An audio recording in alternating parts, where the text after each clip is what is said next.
어떤 책을 보니 우리 신앙도 인류신앙이 있고 이류신앙이 있고 삼류신앙이 있다. 그렇게 정리해 놓은 책을 본 적이 있습니다.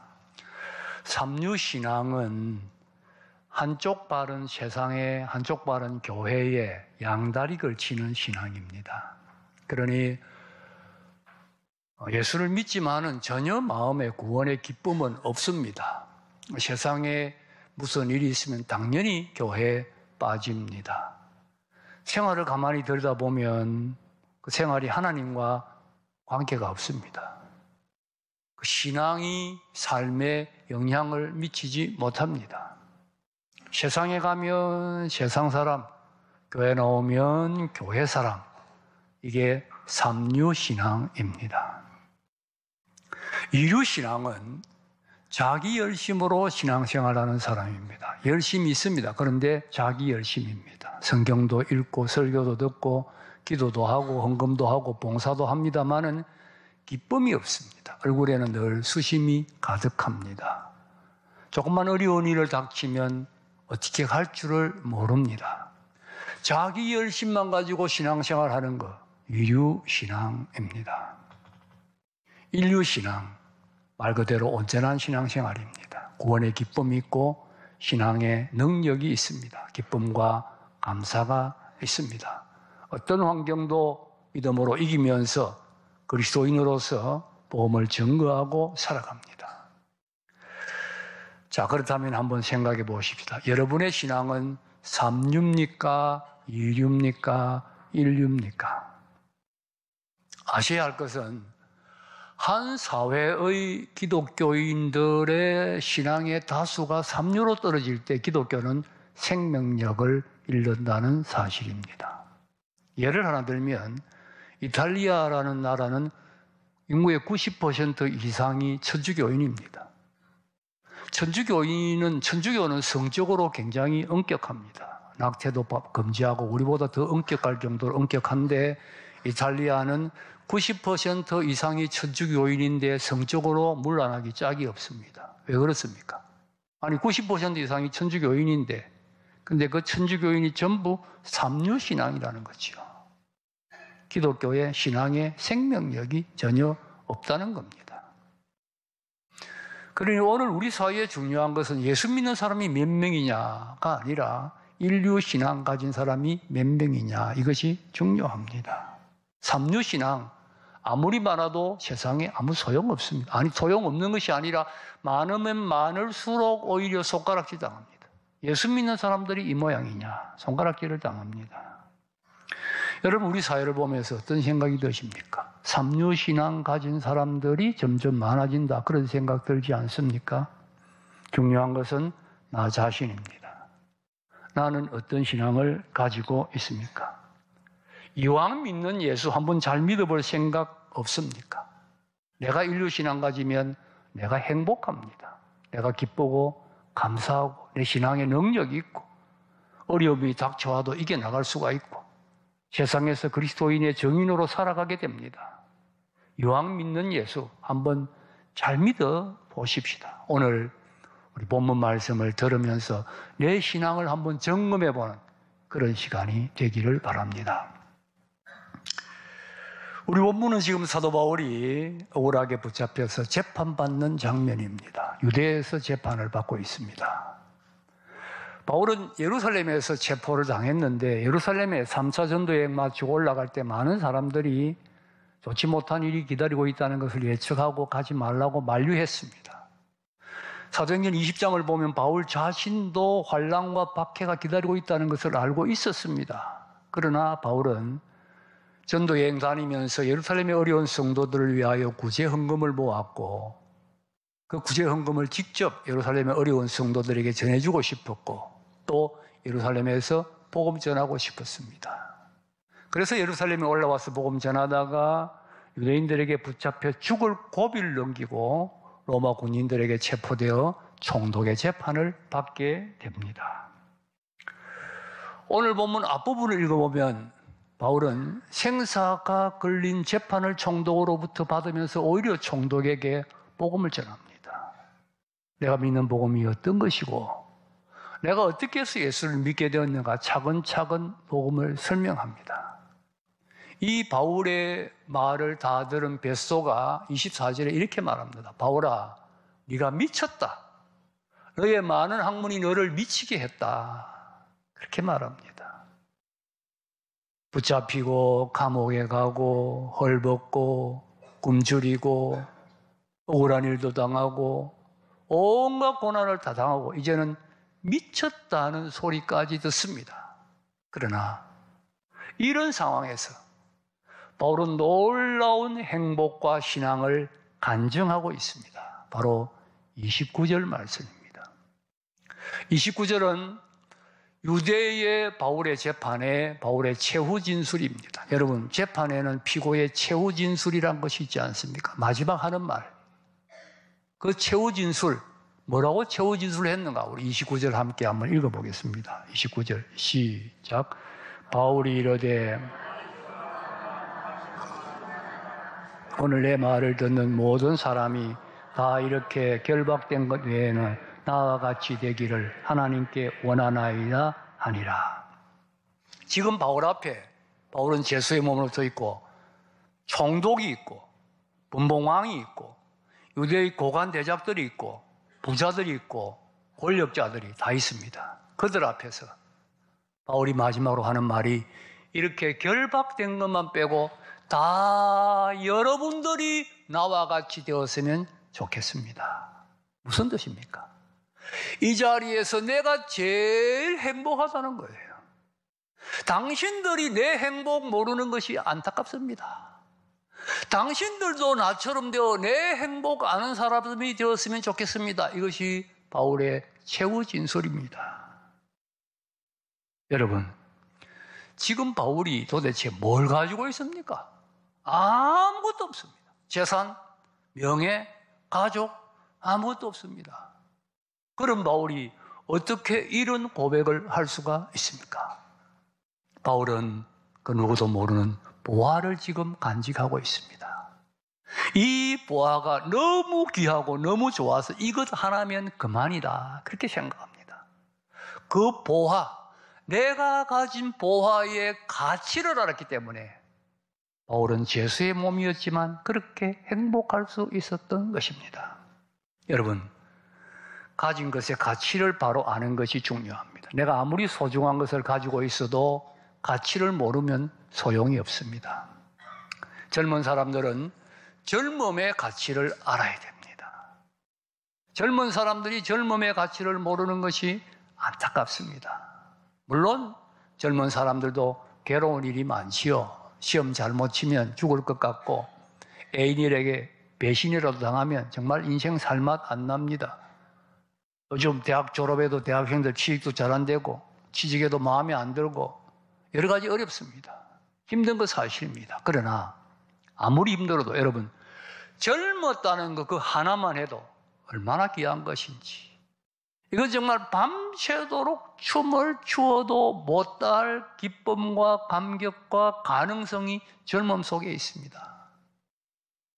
여러분, 재벌이 돈으로 젊음을 살 수 있습니까? 부러워할 뿐이지요.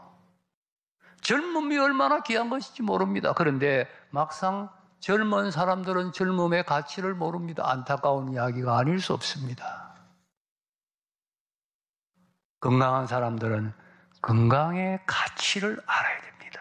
어떤 사람이 마음에 드는 구두가 없었어요. 구두가 없는 건 아니라 있는데 자기가 입고 있는 옷의 색상하고 안 맞고 유행에 좀 뒤떨어졌다 싶어가지고 구두가 불만족스러운 거예요. 구두점에 갔습니다. 그래서 구두를 사는데 이거 신어보고 저거 신어보고 이것저것 신어봐도 마음에 드는 게 없는 거예요. 짜증을 내고 불평스러운 마음으로 구두점을 나서는데 뒤에서 아주 밝은 음성의 노래소리가 들려오는 거예요. 그래서 뭔가 하고 돌아보니까 웬 사람이 휠체어에 앉아 있는데 다리가 없어요. 그런데 그 다리가 없던 사람이 아주 밝은 얼굴로 노래를 부르고 있는 겁니다. 이분이 거기서 생각했습니다. 누구는 다리가 없어서 구두를 신을 수조차 없는데도 저렇게 밝은 얼굴로 노래를 부르고 있는데 나는 구두 한 걸레 없다고 이렇게 불평하고 불만했다는 말인가? 회개하고 감사하는 마음을 찾았다고 합니다. 건강한 사람은 건강의 가치를 알아야 합니다. 내 가족의 가치를 알아야 합니다. 내 아내, 내 남편 얼마나 소중합니까? 내 자녀, 내 부모, 내 가족의 가치를 알아야 합니다. 가장 중요한 것은 복음의 가치를 아는 것입니다. 바울이 재판정에서 총독과 왕 앞에서도 행복하며 당신들이 나같이 되었으면 좋겠다고 고백할 수 있었던 것은 바로 바울은 자기가 소유한 복음의 가치를 알았기 때문이었습니다. 절대적 가치를 알았습니다.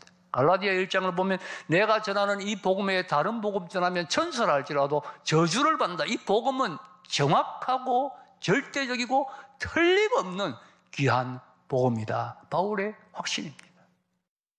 여러분, 복음이 뭡니까? 예수님 내 죄를 대신해서 죽으셨고 내가 그 예수 믿을 때 내 죄 사함받고 하나님 자녀 되는 것이지요. 이 복음을 우리도 받았습니다. 여러분, 이것이 얼마나 귀합니까? 보세요. 내가 죽도록 고행을 하면 내 죄가 사해지겠습니까? 내가 죽도록 공로를 쌓으면 내가 하나님의 자녀가 되겠습니까? 불가능합니다. 그런데 복음을 받았더니 복음 안에 예수 그리스도로 말미암아 값없이 죄 사함 받고 하나님의 자녀가 되더라는 이야기예요. 이 진리를 깨닫고 나니까 그 복음의 핵심이 예수가 너무 귀해서 예수 알고 나니 바울은 전에 내가 좋아하던 거 무슨 지식, 명예, 자랑 다 분토와 같이 버렸다. 예수 알고 나니 전에 내가 좋아하던 것은 배설물처럼밖에 보이지 않더라는 이야기입니다. 여러분, 마태복음 13장에 보면 밭에 감수인 보아의 비유가 있습니다. 어떤 사람이 남의 밭을 가는데 밭을 갈다 보니까 땅속에 보아가 파묻혀 있는 거예요. 옛날에 은행이 없고 치안이 불안정한 시대에 어떤 사람들이 혹 보물을 가지면 이게 둘 데가 없으니까 아무도 몰래 땅속에 숨겨놓는 거예요. 그러다가 이 사람이 갑자기 아무에게도 말도 안 하고 죽어버리면 이건 아무도 모르는 감추인 보아가 되는 겁니다. 그런 걸 발견한 거예요. 얼마나 좋습니까? 자기 소유를 다 팔아서 그 밭을 삽니다. 그리고는 행복합니다. 다른 사람이 뭐라고 하도 아무 상관이 없어요. 왜?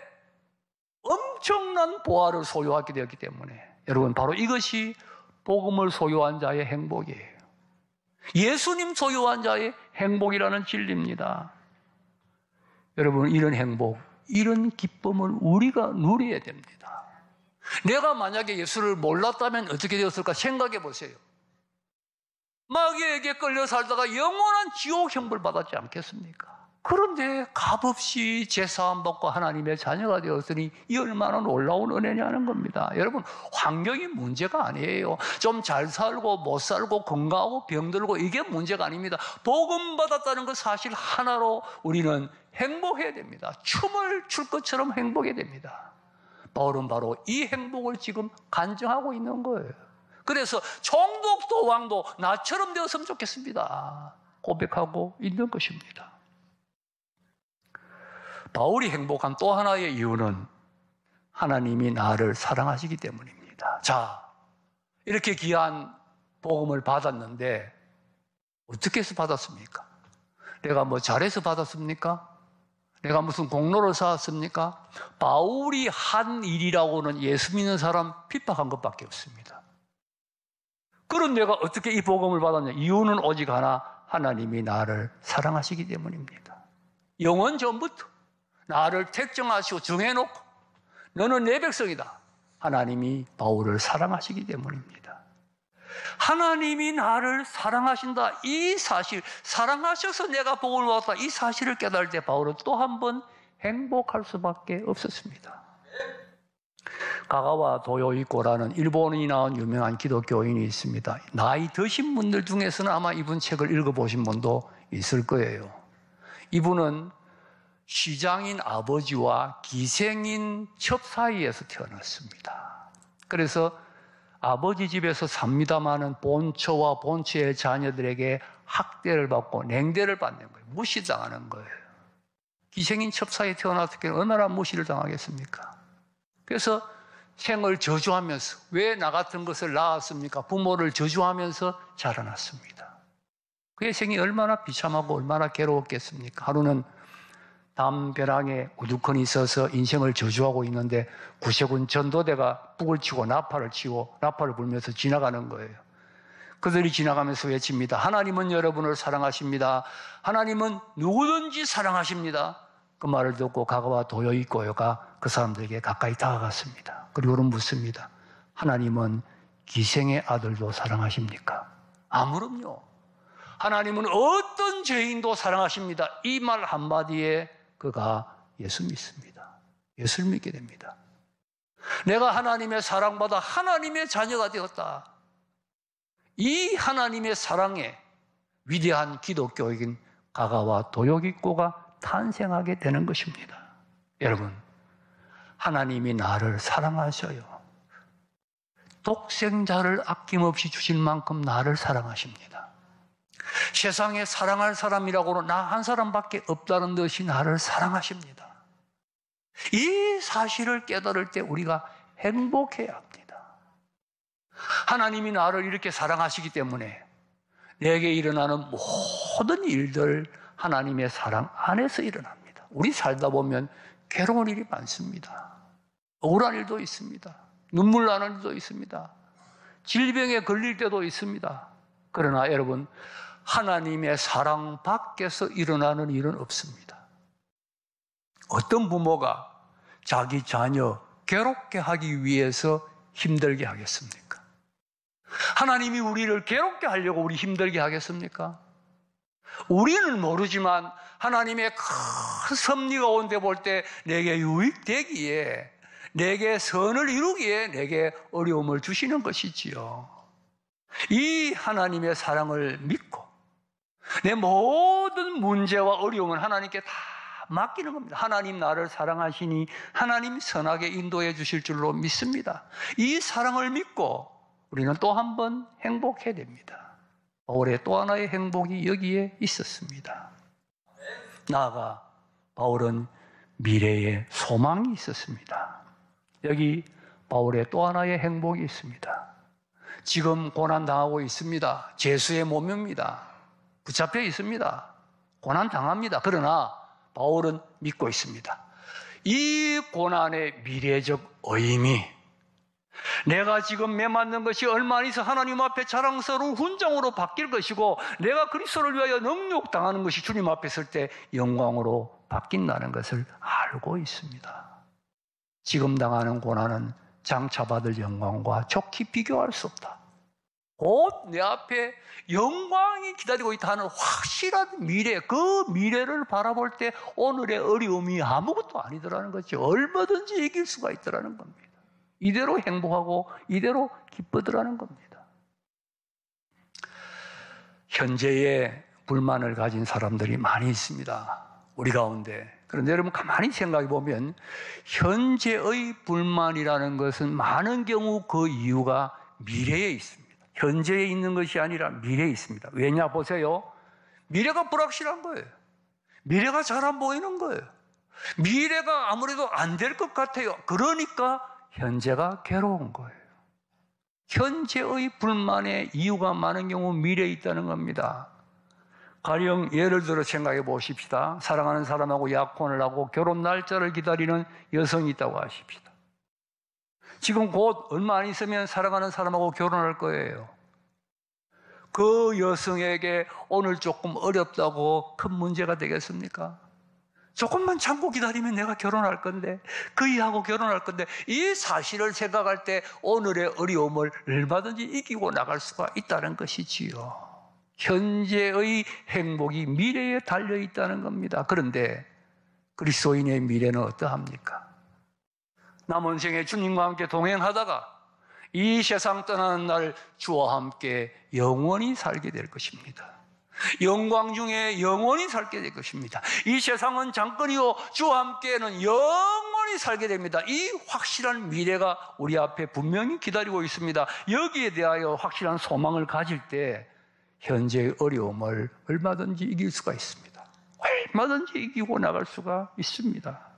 이것이 바울의 또 하나의 행복이었습니다. 그리고 바울은 자기만 행복하는 것으로 끝나지 않았습니다. 내 말을 듣는 당신들도 나와 같이 되기를 원합니다. 무슨 말입니까? 여러분도 나처럼 믿고 나처럼 행복했으면 좋겠다는 거예요. 내가 믿는 복음을 여러분도 믿고 내가 받는 하나님의 사랑을 여러분도 받고 내가 가진 미래의 소망을 여러분도 함께 가져서 여러분도 나처럼 행복했으면 좋겠습니다. 바울의 기도요, 바울의 전도입니다. 우리는 전도를 너무 어렵게 생각합니다. 어떤 분 전도하라 그러면 성경을 잘 몰라서 성경 공부하고 난 다음에 전도하겠습니다 그러는데, 설교는 목사가 할 일이지 여러분이 할 일이 아닙니다. 내가 예수 믿어 이렇게 좋습니다. 내가 예수 믿어 이렇게 하나님의 사랑을 받았습니다. 내가 예수 믿어 천국의 소망을 가지게 되었습니다. 여러분도 당신도 나처럼 이런 소망 가졌으면 좋겠습니다. 이것이 바로 전도입니다. 여기에서 전도의 문이 열리고 여기에서 복음이 전파되는 것이지요. 나는 지금 행복합니다. 이 행복을 누려야 됩니다. 그래서 여러분도 나처럼 행복했으면 좋겠습니다 하는 마음에 전도의 문이 열리고 전도의 역사가 일어나는 거예요. 이것이 바로 진정한 전도지요. 그런데 막상 우리의 현실은 어떻습니까? 여러분 현실이 어떻습니까? 유명한 안드르센이라는 사람이 쓴 미운 오리 새끼라는 동화가 있지요. 그 동화를 보면 이 오리가 알을 품었는데 그 안에 백조알이 하나가 섞인 거예요. 여러분 다 잘 아시는 이야기일 거예요. 백조알이 하나 섞였습니다. 부화가 되었는데 백조 한 마리가 같이 부화가 된 거지요.